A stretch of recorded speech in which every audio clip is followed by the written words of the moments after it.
షర్మిల ఎప్పుడైతే ఆ ప్రాంతంలో పోయి నాయకత్వం వహిస్తుందని తెలియగానే మరి అక్కడ ఉన్నటువంటి ప్రజలు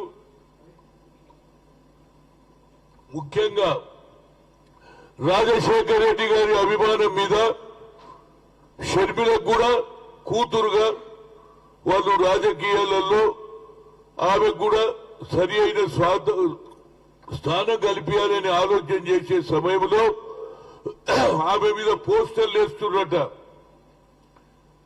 ఎవరు చెప్తున్నారు? ముఖ్యంగా వివేకా కుమార్తె ఆమెను కూడా బెదిరిస్తున్నారు. అది ఇది ఎక్కడ ప్రజాస్వామ్యం రా బాబు? నేనైతే గత 50 ఏళ్ల జీవితంలో ఇలాంటి భాష చూడలేదు. ఆఖరుకు పోస్టర్స్ ఏమనేస్తుందంటే షర్మిల రాజశేఖర్ రెడ్డి కూతురే కాదట. ఏమన్యాయం రా బాబు ఇది? అసలు నిజంగానే కూతురు కాకపోతే నువ్వు జైల్లో ఉన్నప్పుడు షర్మిల ఊరూరు తిరిగి మా అన్నను జైలు నుంచి విడిపియాలని కోరిందా లేదా? ఏ భాష ఇది? నాకు అర్థం కాదు. ఏ పోస్టర్లు ఇవి? నువ్వు అన్నగా నీ డ్యూటీ ఏది? నా చెల్లెల మీద ఎవరైనా ఆరోపణలు చేసేవాళ్ళు తప్పితే నీ పార్టీ వాళ్ళే నీ చెల్లెల మీద ఆరోపణలు చేస్తుంటే మరి ఆమె తప్పేమడుగుతుంది? స్పెషల్ స్టేటస్ అడుగుతున్నది. నరేంద్ర మోడీ వాదాలు చేశాడు ఆ రోజు. ఏది తెలంగాణ ఆంధ్రప్రదేశ్ బైఫర్కేషన్ లో ప్రామిస్ చేశాడు. అదే మాట అడుగుతుంది ఆమె. ఆమె కూడా రాజకీయాలలో రావాలని ఉన్నది. మొదటి నుంచి నీకు సపోర్ట్ చేస్తూ తిరిగింది. ఆమెకు నువ్వు పార్లమెంట్ టికెట్ ఇవ్వవు, అసెంబ్లీ ఇవ్వవు, తల్లిని దూరం పెడతావు. ఇదెక్కడ న్యాయం రా బాబు?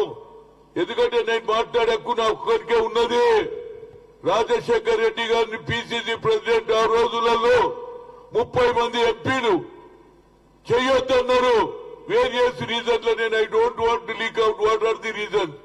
అక్కడ ఫ్రాక్షనిజం ఉన్నది, చెయ్యొద్దన్నారు. అయినా నేను ఆనాడు ఉన్నటువంటి రాజీవ్ గాంధీకి చెప్పి, ఇందిరాగాంధీకి చెప్పి, రాజీవ్ గాంధీ ఇందిరాగాంధీతో ఒప్పించి చేశాడు. అందుగురించి నేను అడిగే హక్కు ఉన్నది. ఇదే కన్యాయమండి. తన సొంత చెల్లెల మీద కూడా అవమానం జరుగుతుంటే అన్నకు బాధ్యత ఉన్నదా లేదా? ఏ పోస్టర్స్ ఇది? అదేవిధంగా ఇంకో మీ చిన్న ఆయన చెల్లెలను బెదిరిస్తారు, చంపేస్తామంటారు, సోషల్ మీడియాలో భయపెట్టిస్తారు. ఇంకో చెల్లెలనేమో అసలు నువ్వు రాజశేఖర్ కూతురే కాదని ఏది సోషల్ మీడియాలో పెట్టడం, పోస్టర్లు వేయడం ఎంతవరకు న్యాయం అండి? నాకు అర్థం కాదు. ఆయన నిజంగానే నువ్వు పరిపాలిస్తున్నావు, కానీ చెల్లెల మీదనే గౌరవం లేకపోతే సామాన్య పిల్లల ఆడపిల్లల మీద ఏం గౌరవం ఉంటుందని నేను అడుగుతున్నా. మహిళా సాధరికత అంటూ నీ సొంత చెల్లెల్ని నువ్వు అవమానం చేస్తే ప్రజలు ఏ విధంగా ఊరుకుంటారో అని అడుగుతున్నా. ఇప్పటికన్నా మార్చుకో. ప్రజలు ఓట్లేసే వాళ్ళు చూశారు కదా. ఇక్కడ ఏమైంది? 3వ సారి కూడా నేనే అన్నాడు కేసీఆర్. ఇవాళ ప్రజలు తీర్పిచ్చిందా లేదా? మా కల్చర్ వేరురా బాబు. మా దగ్గర ఇది ఉన్నది. మొన్న నేను రేవంత్ రెడ్డి గారిని కూడా చూసిన.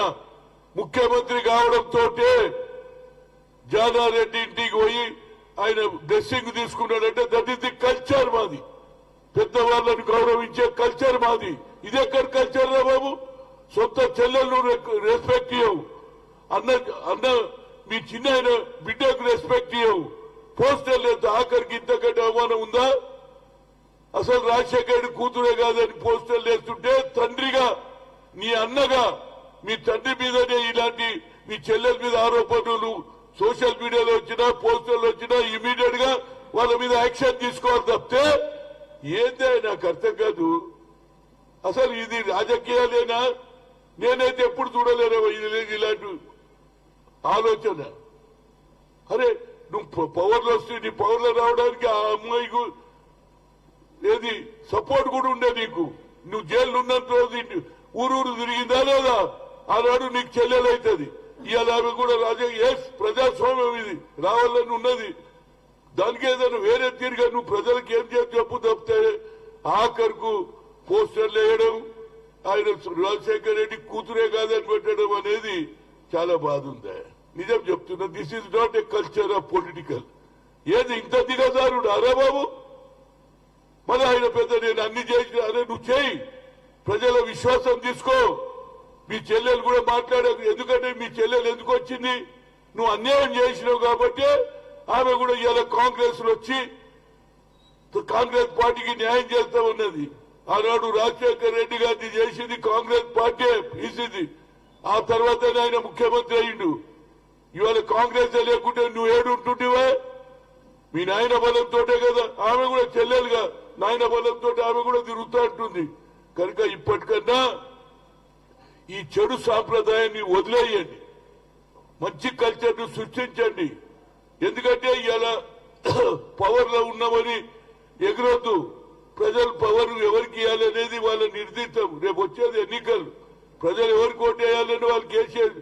ప్రజాస్వామ్యంలో ఉన్నది అంబేద్కర్ రాసిండు, సామాన్య పేదవానికి రిక్షావానికి ఒకే ఓటు, కోటీశ్వరు ముఖేష్ అంబానీకి కూడా ఒకే ఓటు.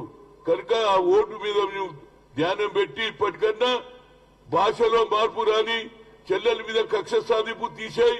ఇంకో మీ చిన్న ఆయన బిడ్డ మీద ఎంత ఎంత ఏం చేస్తారని న్యాయం గురించి కొట్లాడుతుంది. అదే రాహుల్ గాంధీ గారు కూడా న్యాయం గురించి తిరుగుతుడు. మొన్నటి వరకు ఏది కన్యాకుమారి నుంచి కశ్మీర్ దానికా తిరిగి ప్రజలకు ఏ విధంగా ఇబ్బందులు తెలుసుకున్నాడు. ఇప్పుడు న్యాయం అన్యాయం జరుగుతుంది కాబట్టి న్యాయం గురించి ఆయన తిరుగుతూ ఆయనను కూడా తిరగనిస్తలేరు. అలాంటి బీజేపీకి మరి వ్యతిరేకంగా మేము పోరాడుతున్నాం. అదేవిధంగా ఆమె కూడా బీజేపీ వ్యతిరేకంగా పోరాడుతుంది.